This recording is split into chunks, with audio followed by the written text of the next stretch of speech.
I'd like to invite the next panel, just Bob Walker, if you could just come on up while I'm talking, and at some points they'll wander in and start taking our plates from us, but we want to keep moving. Everybody's here and on time. You know, it seems like just yesterday that we were talking about the 2016 election cycle and all the fanfare that came with it. Believe it or not, it has now been a year since the election of our new president and Congress, and we have with us a renowned group of panelists to discuss the twists and turns that have been made over the past year. Here to lead the discussion as moderator is Michelle Cottle. Michelle is the contributing editor to The Atlantic and one of the most esteemed magazines for commentary on politics, culture, and technology. And she came to The Atlantic from the National Journal. She's already also written for the Daily Beast and served as an editor for the Washington Monthly and the New Republic. John Harwood, Chief Washington Correspondent for CNBC, and Bob Walker, the Executive Chairman of Wexler Walker and former Congressman. I just want to remind everybody, CED is totally nonpartisan. We are a non-political group, but you can't come to the swamp without hearing about politics. So this is a little like the dessert, and since it was coming at about time of dessert for lunch, we decided to put the dessert at this point. So this is our only political side, and this is always a fun panel. So with that, Michelle, take it away. All right. Is this on? Oh, yes. Okay, so I want you to know I've got my phone up here because I have notes, not because I'm waiting for the president to tweet, although, you know, I'll let you know if he does. I'll forego the joke about what are we going to talk about because it's such a slow political period. But be getting your questions together because there's so much. We're only going to be able to scratch the surface. But aside from the political dramas, and certainly the Alabama Senate race has been a lot in the news, we're going to start, I think, with taxes because this is what Congress is currently working itself into a tizzy about. And I happen to know that John is the foremost expert on taxes and always knows what's going on. So I want to just kick this off and get you to kind of give us an overview. What's going on and what should we be looking for with this issue? Well, can you hear me? Is this working? To me, the big issue on the tax bill is, one, the need for the Trump administration and the Republican Congress to show that they can govern on something important that the party cares about. And so that's produced a strong impetus for action in the House and Senate. But the second is the exposure in that process of a fundamental contradiction between the beliefs and imperatives of Republicans who are economically oriented, who are pro-business, who are the leaders of the party, and the contrary interests of the Republican base of support that they rely on to win elections. The people who made Donald Trump the Republican nominee and then the president are white working class voters, people generally speaking without college degrees. That was the core. And then, of course, when he was the nominee, he got vast majority of the traditional Republicans as well, but his core were those white working class voters. They are, in order to pass a tax cut that accords with their belief that cutting corporate taxes will spur the economy and make the country better off, they're trying to sell this to those voters as a middle class tax cut. That's not really what it is. Now, they hope it benefits the middle class eventually, that the benefits of the tax bill, as Gary Cohn, the White House economic advisor, told me last week, trickle down to those working class voters. But that's the core contradiction that they're trying to resolve, and it's tied them into some rhetorical knots in terms of how they describe the bill, and hamstrung a little bit the way that they're proceeding under the rules that they have. And kind of an illustration of this occurred last night when the Senate's trying to figure out how to limit the cost of their bill to the $1.5 trillion over 10 years that the reconciliation rules allow them to do.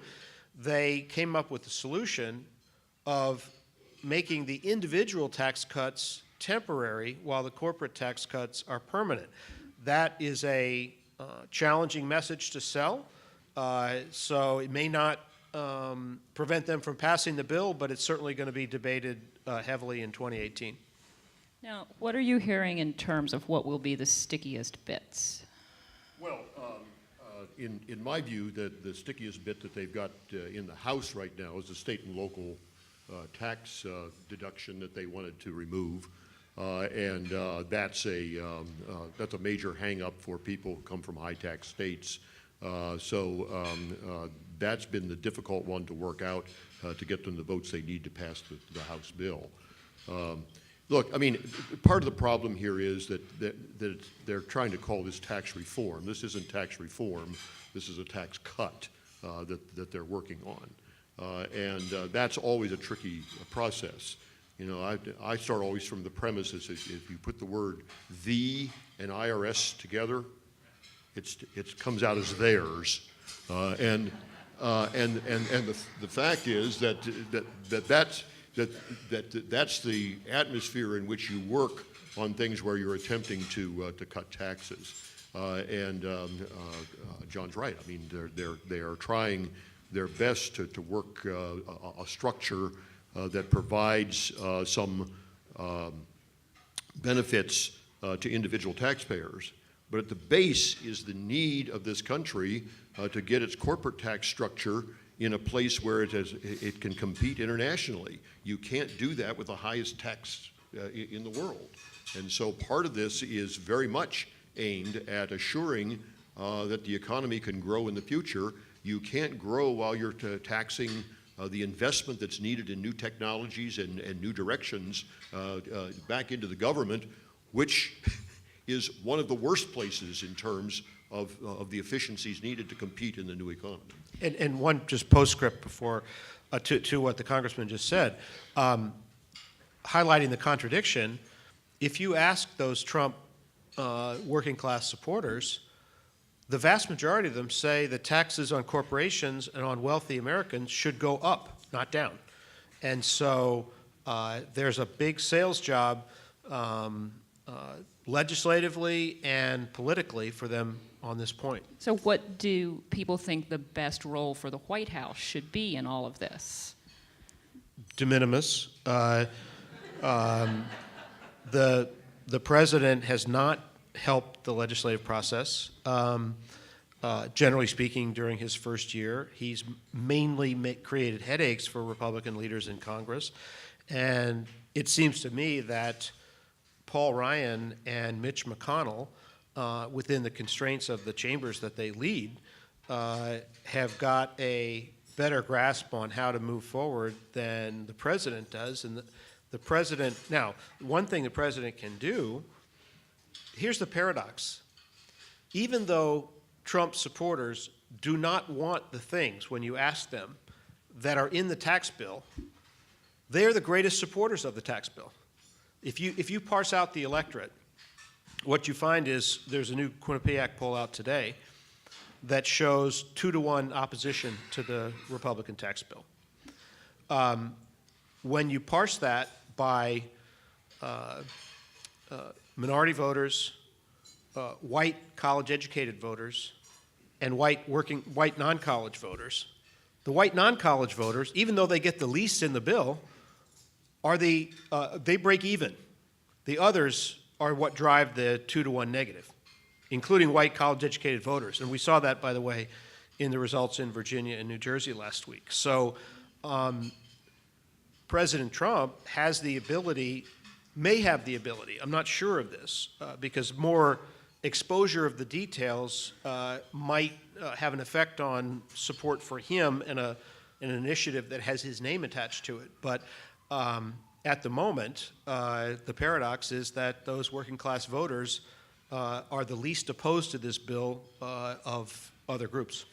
So, Well, and one of the reasons for that is because I think that a lot of those voters buy into the idea that the analysis that says that they're not going to benefit is basically a stagnant analysis. It is not an analysis that looks at the dynamics of going forward. I mean, most of the people, and a lot of the people who voted for Donald Trump out of fear that the rural areas are dying, as an example, believe that if in fact you can get business back on its feet, that the jobs, not only for them but for their kids, are going to be there.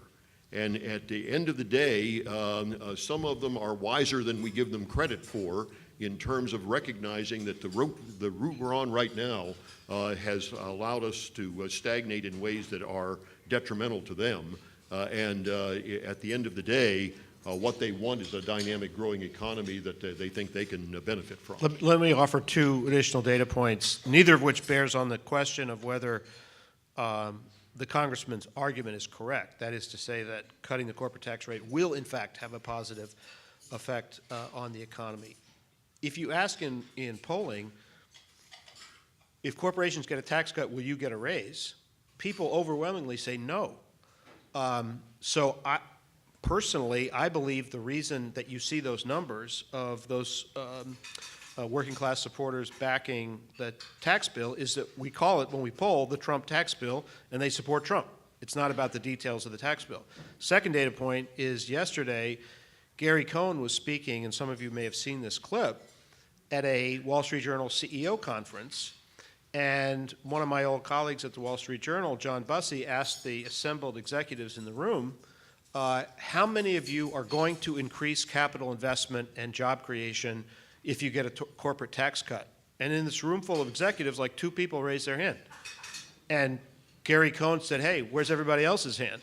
And there could be multiple explanations for that response, but one of them may be that, as happened in the 2000s, when we had a repatriation holiday and a lot of money supposedly trapped overseas came back, the money went into dividends and stock buybacks. And a lot of executives say that is, in fact, where the money is going to go. Now, Gary Cohn told me when I interviewed him a week ago that that's fine if that happens. Even if they don't invest, and even if they give the money, put the money into dividends and stock buybacks, that will still have those knock-on effects because the people receiving the dividends will then invest in companies that create jobs.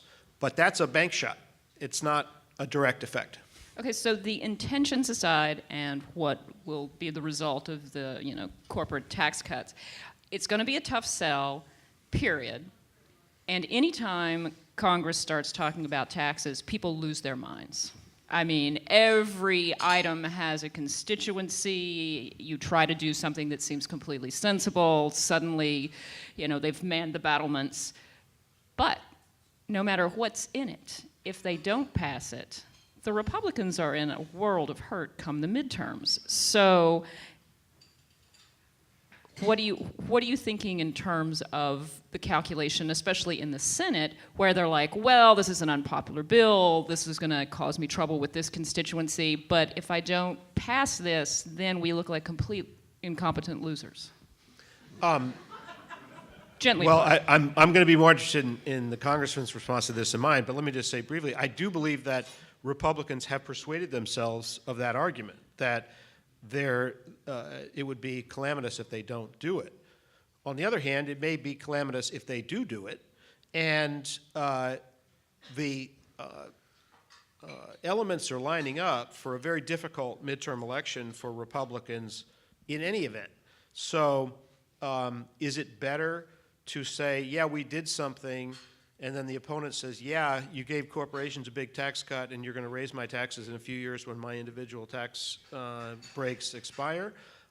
Is that better than stepping away and saying, I stopped this as a Republican in a competitive seat, I stopped this from happening, and let's try something better or more bipartisan or whatever?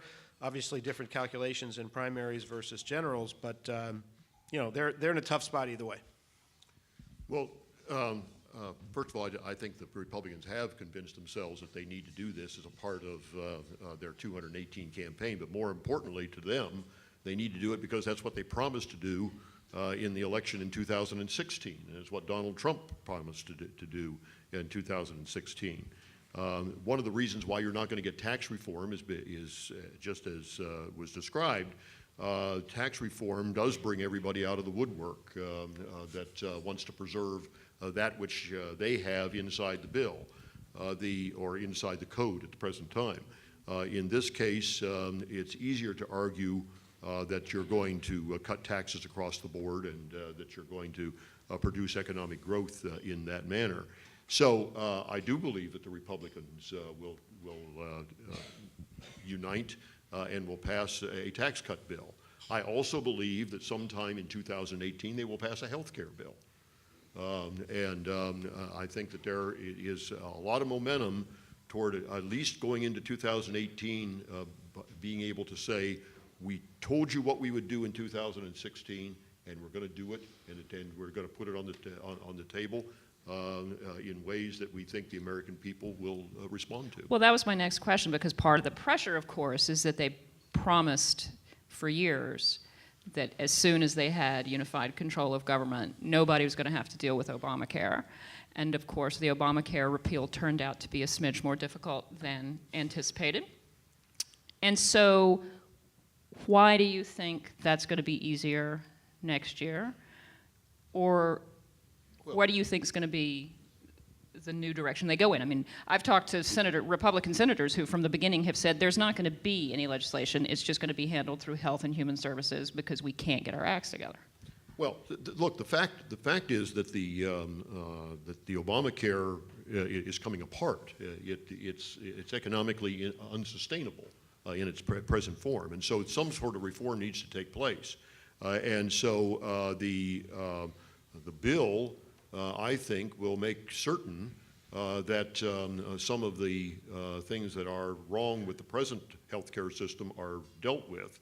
But beyond that, I think that there are some pretty good ideas out there about how you can use more in the way of state experimentation in your healthcare system as a way of assuring that you have more logical healthcare in the individual states.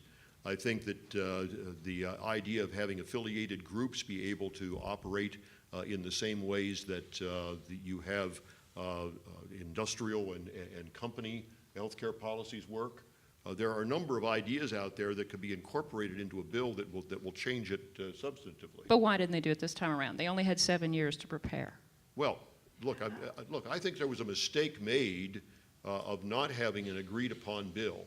When we did the contract with America back in 1995 and were able to shove it through the Congress in major ways, people forget about the fact that it wasn't just a list of principles.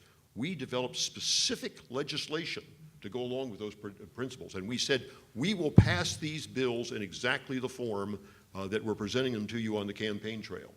That was not done on health care, and it probably should have been, so that there was a very, very clear indication of what the Congress was going to pass when they got there. As it turns out, everybody was for repeal. No one was for replace, unless it was the perfect bill that they themselves had designed. You had 535 perfect bills then that no one could put together. Now, with the midterms coming next year, which will be difficult, are you this optimistic that they're going to be able to get tax reform and health care done? No. They might.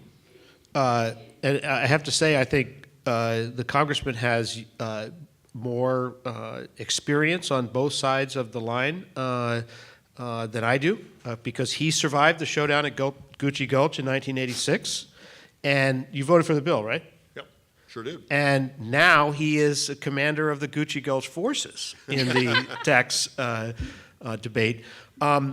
Look, I think that healthcare is difficult because of the core fact that Democrats were willing to spend money to help people who could not afford health insurance afford it.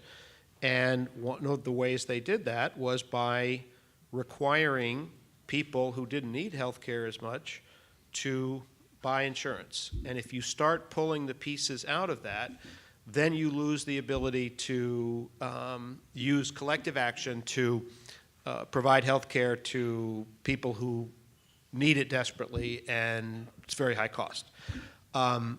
Republicans walked right up to the edge of doing that, and they shrunk from doing it. There's no innovation solution that gets you around that fundamental trade-off. There is in the Alexander-Murray Compromise to try to shore up the exchanges. There's some extra money for insurers to help compensate them for high-cost patients. But you either have to, with the model of Obamacare, you have to kind of be all in or nothing. And the reason that they didn't have a plan, as Michelle said, after 7 years, is that there is no, unlike the elements of the contract with America, all of which were 60% plus popularity items, there is no 60% plus popular solution on health care.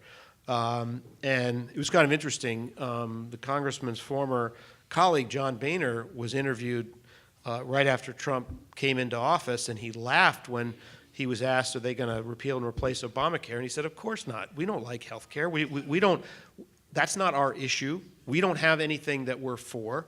And so they're going to talk about it, but they're not going to do it. And I remember thinking at various points, like, does he really know or does he not? And in the end, it turns out he was pretty accurate. Well, we'll wait and see. As I say, the system is collapsing. At some point, Congress is going to have to deal with the collapse of the system. And the Democrats are heavily divided on this, too. The progressive wing of their party wants to go to a totally centralized health care system. And so the question arises of whether or not there aren't some moderate solutions that would include both the Republicans and the Democrats who recognize that the trillions of dollars that would have to be poured into a centralized system is simply not sustainable either. So I happen to believe that there is probably a bipartisan solution to this that will pass in 2018. Okay, so we're discussing taxes and health care as though Congress were operating under normal political circumstances, which of course they are not. So how much of a distraction, Russia investigation, fights with North Korea, just the general excitement that is the Trump presidency, going to prove as, Mitch McConnell and Paul Ryan try to do these kinds of extremely complicated reforms?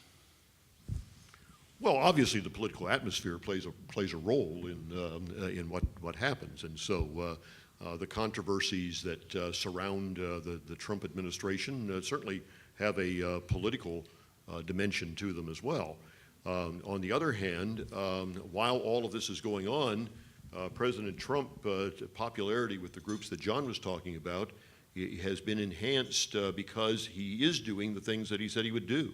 The regulatory reform, the deregs, and a lot of that is having a very, very major impact on the economy. One of the reasons why the stock market's been going up is because of those kinds of issues.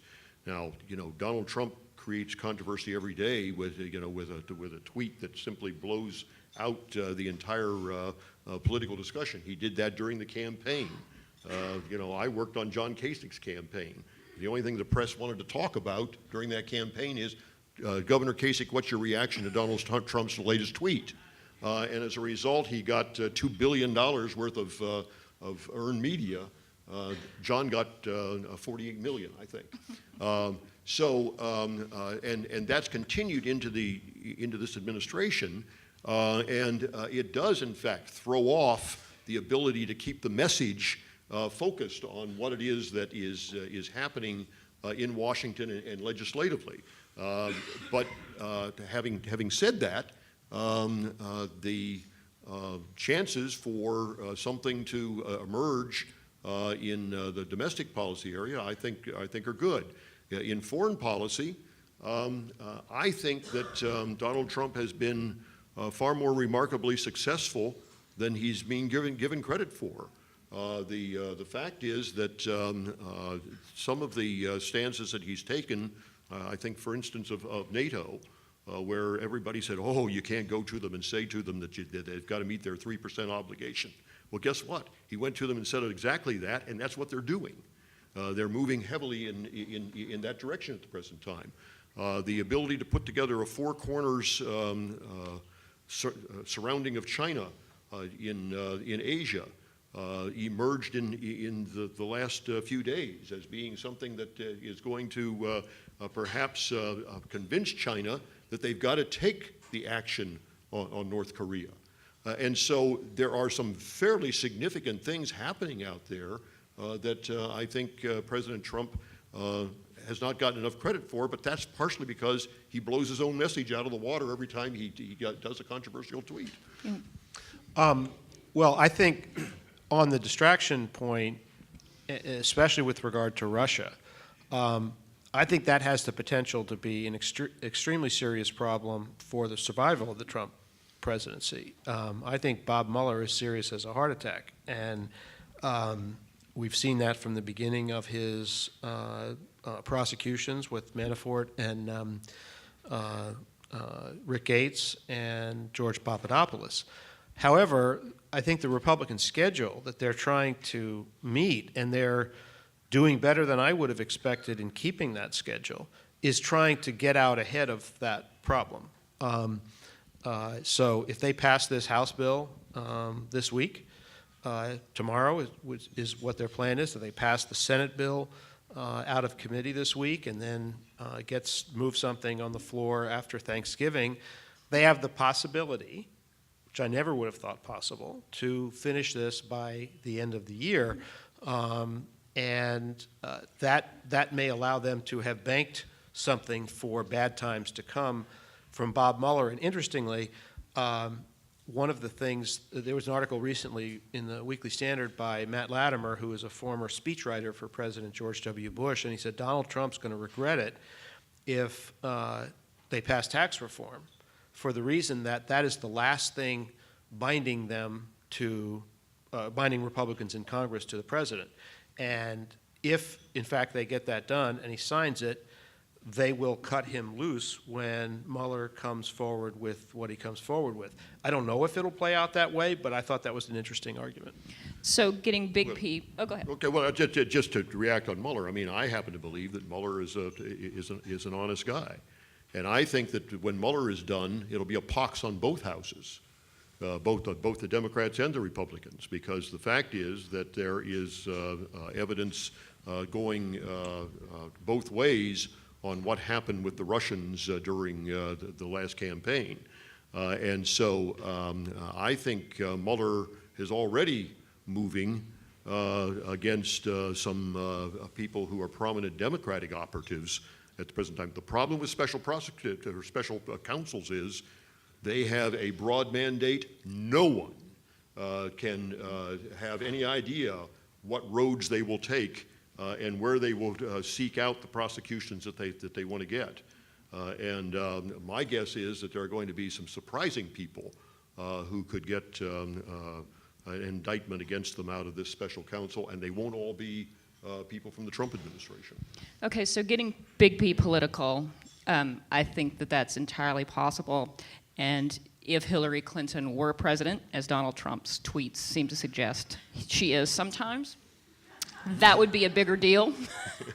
But going into midterms, there's always a referendum on the president, or almost always a referendum on the president. How nervous do you think, looking at just last week's very minor election cycle, the Republican Congress should be going forward into 2018 if we're, assuming that, as usual, it is a referendum on Trump, and right now, that's not such a great number?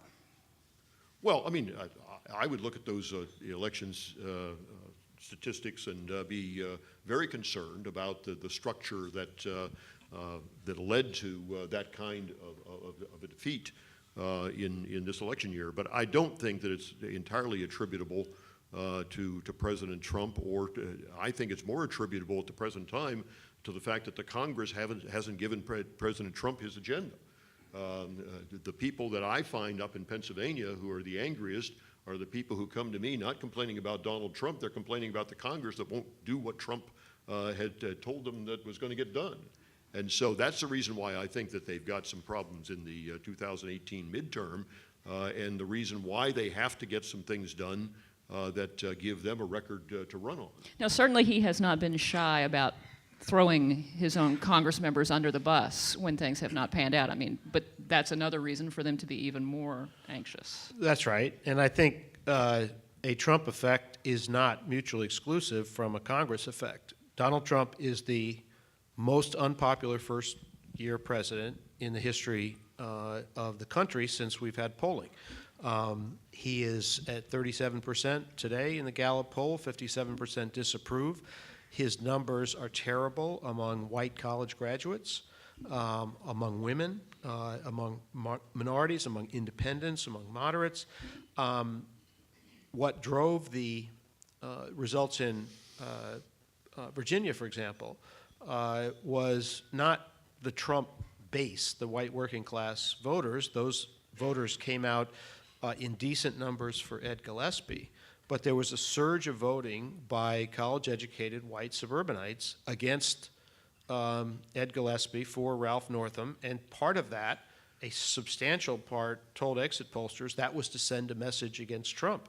And so I think he is a very large problem for them. Obviously, the patterns of history suggest a difficult midterm election, whether Marco Rubio is president. Presidents almost always do poorly. Their party does poorly in the first midterm election, but Republicans are uniquely poorly positioned because of how unpopular Trump is, the turmoil within their base that the congressman referred to. So I think they're in a difficult spot. One interesting postscript that I think the congressman will appreciate as a Kasich supporter from last year. John Kasich the other day criticized the campaign that Ed Gillespie ran in Virginia as divisive, racially divisive, and the stuff on immigration and MS-13 and sex offenders and all that stuff. I, as someone old enough to have covered John Kasich's first campaign for president, which lasted a few months in 1999, recall that the communications director for John Kasich in that campaign was Ed Gillespie. Okay, Well, 5 seconds, and then we're going to go to questions. Yeah, I just wanted to make one point, and that is a lot of my friends on the Democratic side worry about 2018, and this is something that doesn't get much discussed, that the Democratic Party in the primaries are going to knock out a lot of the people who could win. There's a lot of talk right now that they're going out and recruiting more moderate Democrats to run in seats that could be a takeover for them from a Republican. Yeah. The problem is that the progressive wing of the party is going to run candidates in those seats as well, and are likely to win the primaries, which means that the Democratic candidates will also represent the split that's taking place in the Democratic Party. Yeah, One postscript election last night for the Oklahoma State Senate, Democrats flipped a red seat to blue in Oklahoma. Okay, so surely you've come up with some questions by now, but I'm blinded by the light, so the people out there with the microphones will have to help us out. I'm Kathleen Mystery on the board of directors for the Association of Americans resident overseas. America and Eritrea are the only two countries left who tax their expats working abroad as citizenship-based. When is this going to change to a residency-based taxation program, and what can we as an association do to help this change come about? John. I'm going to defer to the congressman. He's probably dealt with this. Well, I mean, the opportunity is right now. If there is a Call your congressman. The members of Congress right now are defining tax policy for probably the next decade.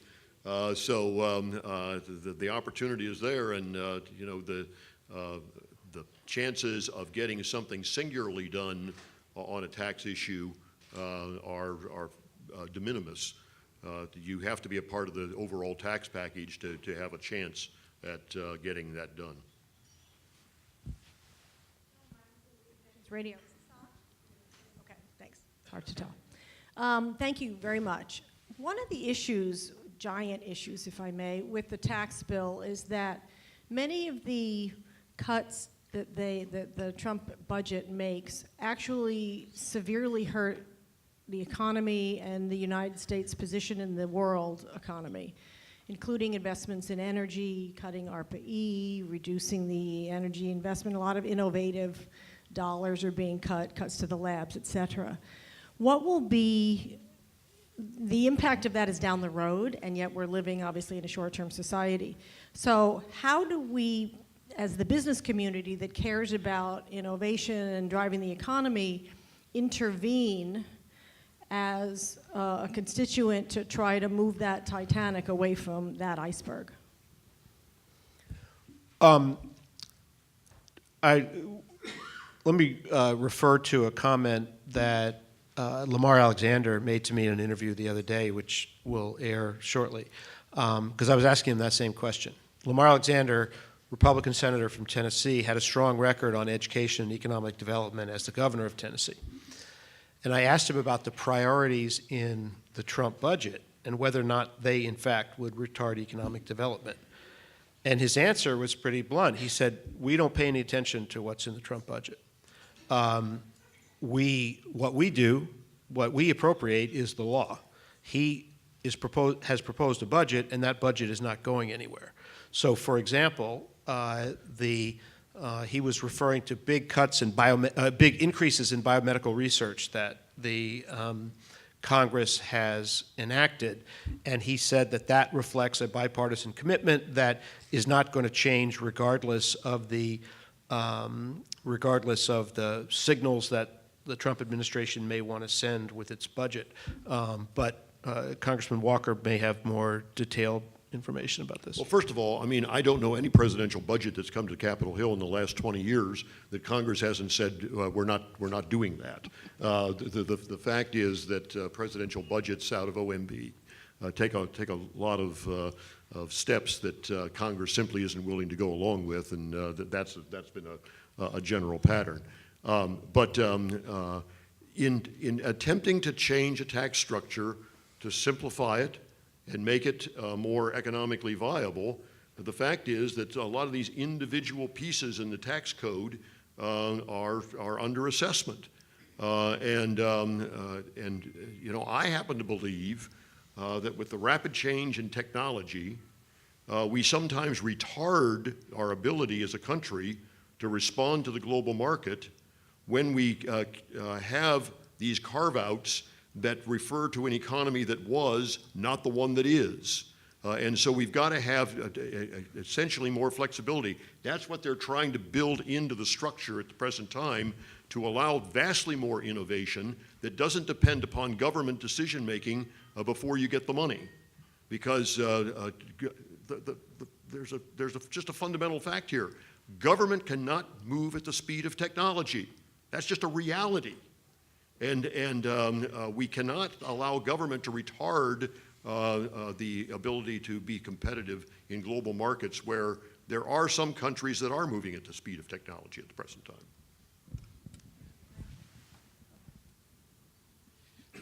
Yes, I'm Linda Smith, and I'm with the Bipartisan Policy Center. And we've just heard at least 6 speakers here before you all came talking about the importance of young children, the birth to 5 years, the brain development, all the rest of it.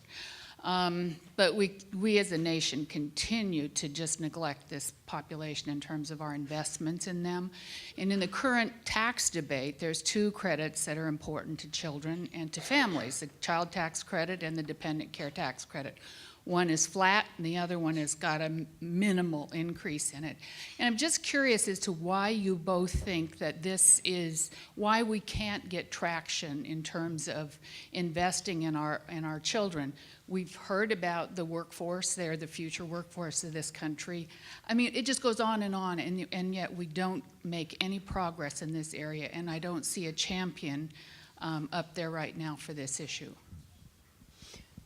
Well, I would simply say to you that the main investment in education in this country comes at the local level. And more, we have relied upon a property tax structure to pay those bills at the local level.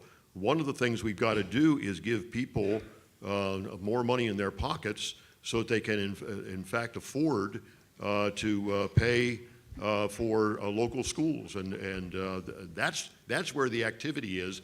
Again, the federal government, when it gets into some of these programs, and education has been a good example of it, peels off about 25% of the money before it ever gets to the people who actually have to use it to support children. And so, again, part of the structure here needs to be to make certain that the money goes to where the people who need it really get it. John, you wanted a quick last word. Quick last word. I would say there are two answers to the question. One is the obvious one. Young people don't vote. Old people vote. That's plain. But I think there's additional overlay by the demographic change the country is going through.